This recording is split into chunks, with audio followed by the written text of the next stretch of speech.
ఓరుగల్లులో జరిగిన మీటింగ్లో కేసీఆర్ గారు మాట్లాడుతున్నప్పుడు ప్రతి ఒక్క మనిషికి, ప్రతి ఒక్క కార్యకర్తకి గూస్ బంప్స్ అయితే వచ్చినాయండి. ఒక్క గుంపు నాయకుల గురించి ఒక్క పేర్లు కూడా, వాళ్ళ పేర్లను తీయకుండా మాట్లాడిన విధానం అసలు నాకైతే చాలా బాగా నచ్చింది. మాట్లాడినప్పుడే మైక్లో చేతిలో పడ్డప్పుడే ఏమేం చెప్తాడో వాళ్ళ గురించి వీళ్ళ గురించి అని అనుకున్నాం, కానీ ఒక నైతిక విలువలతో అతను చేసిన అభివృద్ధి, వాళ్ళు ఇచ్చిన హామీలు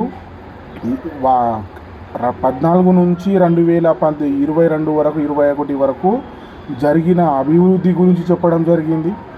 కాంగ్రెస్ ప్రభుత్వం అధికారంలో వచ్చినాక వీళ్ళు ఏం చేశారు, వీరు ఇచ్చిన హామీలు ఎక్కడికి వెళ్ళినాయి అని ప్రశ్నించడం జరిగింది. కానీ ఒక్క నాయకుని పేరు కూడా తీయలేదు. అది గొప్పతనం అంటే. ఇప్పుడు మీ తలకాయలు ఎక్కడ పెట్టుకుంటారో అక్కడ పెట్టుకోరు. అర్థమవుతుందా అండి?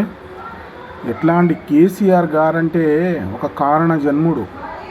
ఎలా మాట్లాడాడో మీరు కూడా టీవీలలో, హోటల్లో కూర్చొని చూసే ఉంటారు కదా. మా నాయకుడు ఇలా ఉంటాడండి. మీలాగా గొర్రెలలో గుంపులాగా, పందుల గుంపులాగా వెళ్ళి గల గల గల గల మాట్లాడేటోడు గారు. అర్థమవుతుందా? ఇప్పుడైనా మానుకోండి. జై హింద్.